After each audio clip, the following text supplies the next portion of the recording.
form similar, not human, but another form similar. And they ended up creating a world that was filled with electromagnetic devices, etc., that was killing the planet.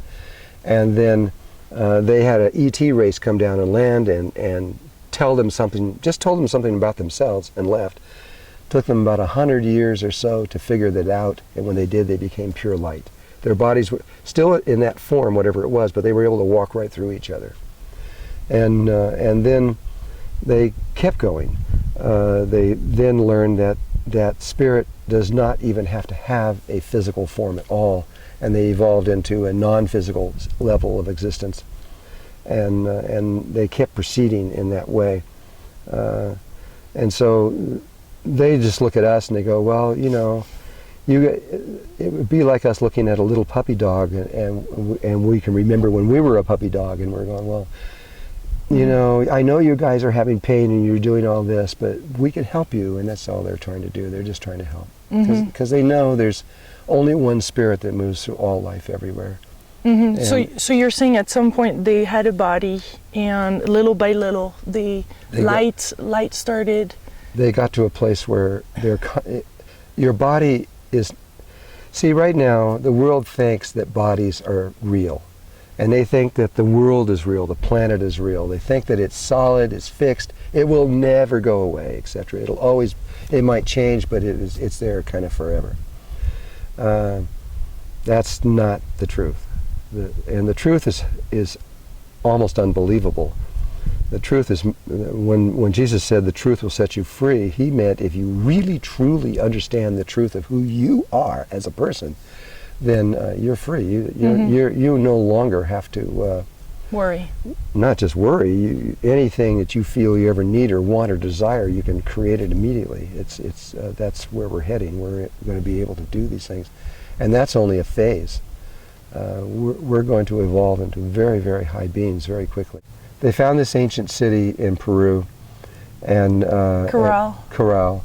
And what they discovered there was that they had no walls to protect their city, and they had no instruments of death, of defense systems whatsoever. And they also found no bodies, no physical bodies. Yeah. And this was about 5,125 years ago, which was the time of the last cycle of the long count of the Mayans. And so we entered into a new age at that time. That age, evidently, before that time was where we were nonviolent, which is evidenced by that city, and we probably were understanding the relationship of consciously dying, which means you bring your body with you. So there's not a trace. You haven't leave no trace on the earth at all. Neither did Jesus. He didn't leave a trace either. And so, but we now are in this new cycle, which we're about ready to leave, which is a very violent cycle. This is incredibly, I mean, there's been wars after wars after war ever since then, defense systems.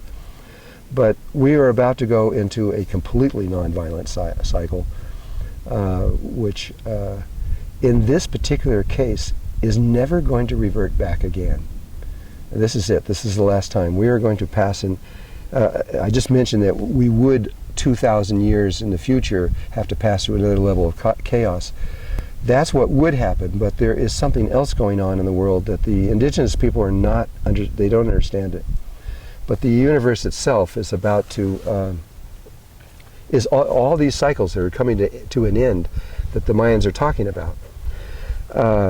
The precession of the equinox, the long count, a whole bunch of them are all hitting all at once on December 21st, 2012. But during that same period or a window of time that the Mayans talk about, which is a few years on either side, there is another cycle that is ending that is huge. It is as big as is possible. It is the beginning and end of this universe. This universe, all that we know of it, will not exist very soon. I know science is going to say a bunch of garbage, but they will see, they will know and understand. It will not be here anymore. We are about to transcend into another level of existence, and we're going to go up very rapidly. All of humankind, along with everybody else, everywhere else, is all going to move upward, upward, upward to this level, which is called the 144th dimensional level. And from there, we're going to make a step over into the 145th, which is a big deal. And once we get there, this universe will disappear. We will be into a brand new universe that we've never experienced before. And we will be babies like crazy. We will not understand anything in the beginning, but we'll be totally protected. And we will move. We will not have bodies. We will be pure spirit. And we will begin again a whole new way of expressing life. And I'm excited about this, because in the universe, though, I have memory that goes back a long ways. How far? Before this universe.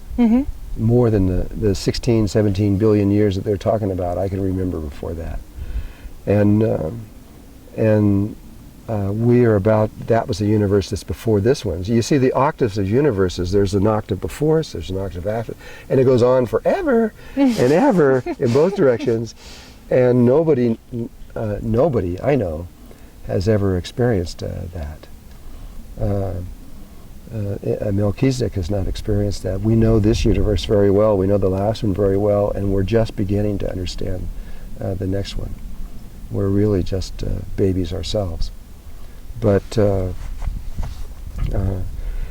so there aren't very many new things in the universe. Almost anything that's ever happened has happened before somewhere else. Yeah, but for us it's really new. For you it's new, but for me this is not new. And it's all okay. But what's about to happen on this change where we're going for the new universe, this is new. The reason it's new is because I'll just tell you something.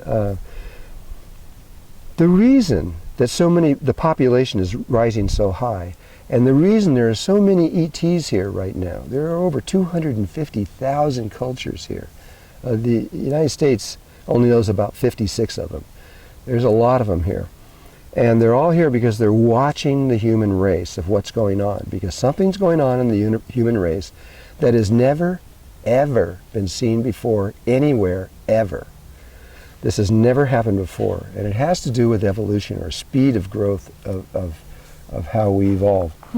And we can't tell how fast we're evolving. We think that our life is just totally normal and natural, that this is all just the way it is. This is not the way it is.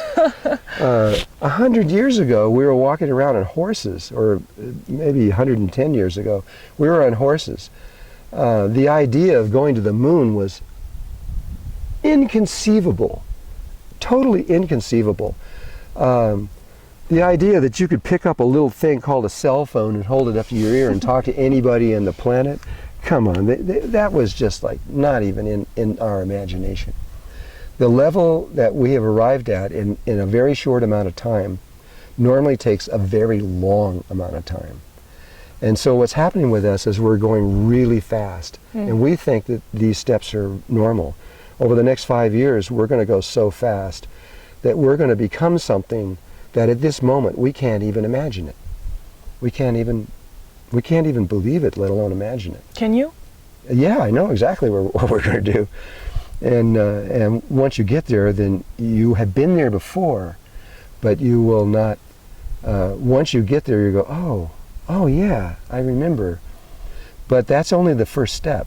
We're going to begin to evolve very, very, very fast. When we get into the fourth dimensional level and we complete that, that's usually hundreds of thousands of years. We're going to complete the fourth dimension totally, finish it, and be gone in 2 years.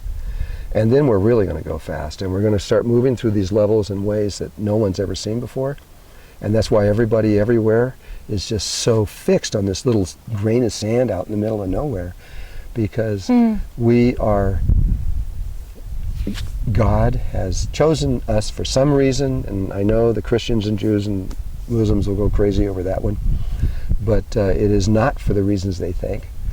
It actually has nothing to do with that. It has to do with something else that I can't even get into right now. But this place is going to be the point that this new evolution is going to happen. And everybody knows it's going to affect them, because this rapid evolution that we're in is going to hit everyone. Now that one place this happened, it's going to happen everywhere. But already some people are having a really hard time right now. Some people are. I know, it's difficult. Everything is collapsing. That's right. The only thing you can do is you just have to really stay in your heart, stay connected inside of yourself, and you got to feel the connection between you and God and all life everywhere. Every person on earth has a sacred and intimate connection with God and everything that exists. And we've forgotten that. We think we're just an ordinary old human being and we're nothing. Well, we're not nothing. We're something important. We're something very special. But you could say that about any life form. But really, we are special. We're important.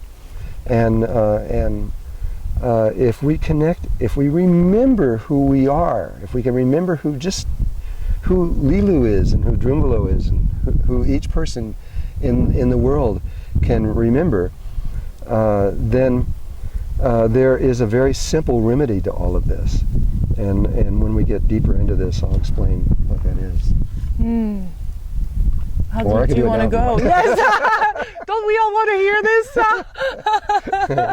Yeah, we're all like, go for it, Drunvalo, come on. Okay. Bring the juice. Okay. Well,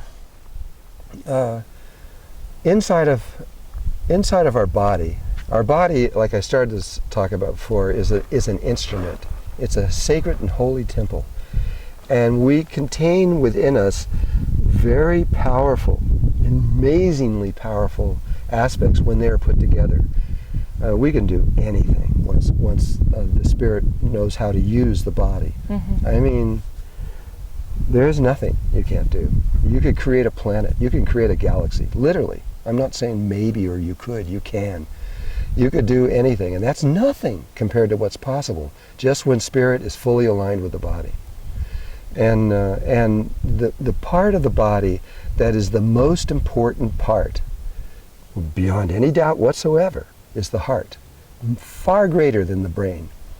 And I can prove that. All right. If you go into science and you go into conception, you move in a certain way. You begin with a sphere, which is the ovum, and the sperm enters in, and it takes 10, 11, or 12 of them. The 13th one enters in. It's not what is in your textbooks, but it's in science. And the body through mitosis, you begin to divide. We know that. At 512 cells, it forms a toroidal field that is hollow inside. And that is the beginning of something that literally, after it keeps growing, what it becomes is the human heart. And so there's a stage inside of human development where when you're inside your mother's womb, where you are a heart, nothing else. You don't have any brain, you don't have any arms and legs, you don't have any eyes, you don't have anything. You're just a heart, and you start beating. And well, at a little bit further down the line, after the heart starts beating, so we can see that the most primal area of the human body is the heart, for sure. And then what happens is the body comes out of the heart, and slowly comes out, and the arms and legs, and the heart is pulled into the chest cavity. And then when you start speaking about other connections that are in the body, like those about you that are studying Kundalini or Kriya Yoga, you're told that you have to put the roof of the tongue on the roof of the mouth in a certain way. Unfortunately, most of those people don't know why or what's really going on. But the reason the tongue is so important is because in the heart there is a tiny little space. It's called the sacred place of the heart. It was written in the Upanishads in India 5,000 years ago. And it is the place where creation takes place. Everything that was ever created on any level of existence came from there, from that tiny space inside the heart. And but the heart, when it created the brain, it created pathways back to the brain. And so spirit used to reside inside of that tiny space of the heart. And when we fell 13,000 years ago, we left the heart and we went to the brain. And that's when the ego was developed. And then we completely forgot all of our wisdom and understanding and everything else, and we've been functioning on a very simple level using brain power, which is nothing. Mm-hmm. The heart power is infinitely greater than the brain power, and both in wisdom and knowledge and understanding and everything. Well, the way that we used to do it was we lived in the heart, and we controlled our brain like with a remote control. And we did it through the tip of our tongue. So why is the tip of the tongue important inside the body relative to the heart? Well, here you have the heart and the body's coming out of the heart, right? What's the first thing? The first thing that comes out of the heart is the tip of the tongue. And so you can intuitively see that there is a relationship between the tip of the tongue and the sacred place of the heart. And not only that, that tongue which comes out, which comes up and comes up to here inside the body, there is a sac that contains the heart that comes up through here, up through the chest, and it ends in the tongue. The tongue is physically connected directly to the heart.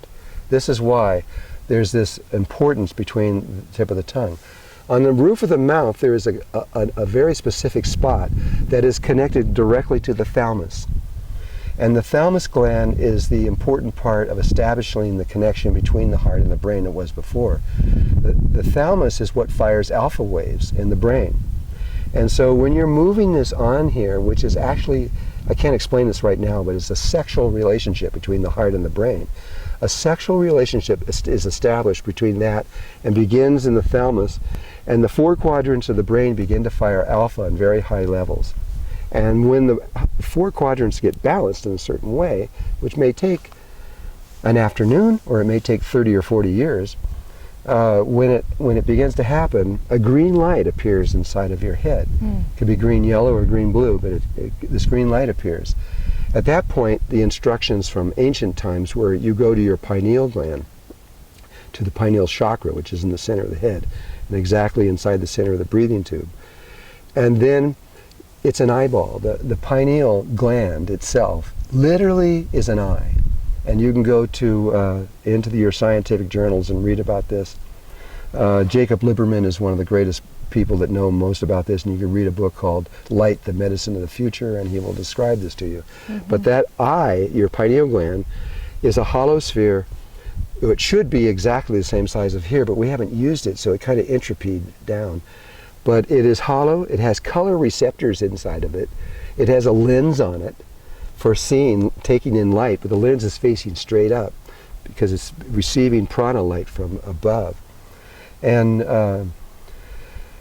that eye, at that moment when you see the green light, you have to, with your intention, tell it to turn from looking up to turn to looking out through this place right up here, through the third eye, which is not down here. If you put the tip of your nose and the tip of your chin and move it up like that, that shows you exactly where your third eye exits. Much higher than most people say. Yeah, it's way up. It's right here. That is your third eye, not down here.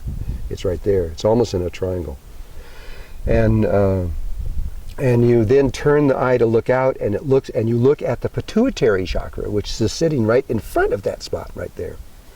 And then what happens is that green light turns into a spiral, in most cases goes and locks with that chakra. You can see it happen.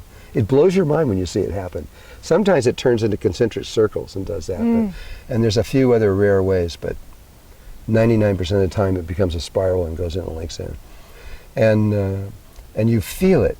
And then there's another chakra out here in space, out in front of you, right out here, to another gland that's in your head.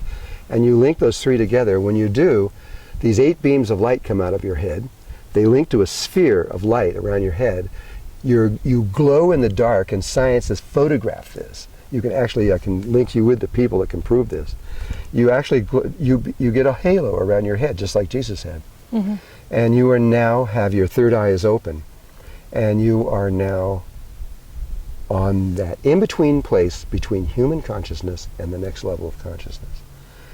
And At that point, you have two ways of going, and we have usually chosen the first way, which is you use your brain to look through that place. And when you do, you become really psychic. You can know things, you can do things, you can float things around a room, you can put your hands through walls, you can do all kinds of things. But, and you can create anything. But we don't recommend you do that because the brain has no wisdom, and it's a polarized instrument. It has half male, half male, half female, and anything you create from there will be polarized. You will get what you want, but you will also get exactly what you don't want. And on the same intensity. And so there is another way of creating from the heart. And so that way has to do with you link not from the brain, but you have the heart see out through the third eye.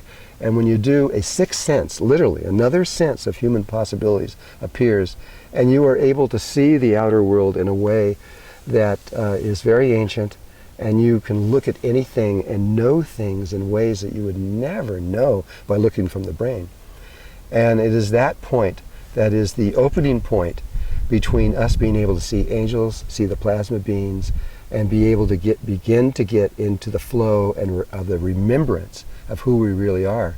Because when we see it that way, in our heart space, in our sacred space of our heart, we have recorded everything. We have the Akashic records of the universe. We have our own personal Akashic records of where we came from before here and everything else. And when you're in that state, you can just remember anything and everything. You know anything. Anything you want to know, you just put your attention on it and your intention that you know, and all the memories come back. And so it's... Thank you for that trip. Well, this is the most important information in existence for human beings right now.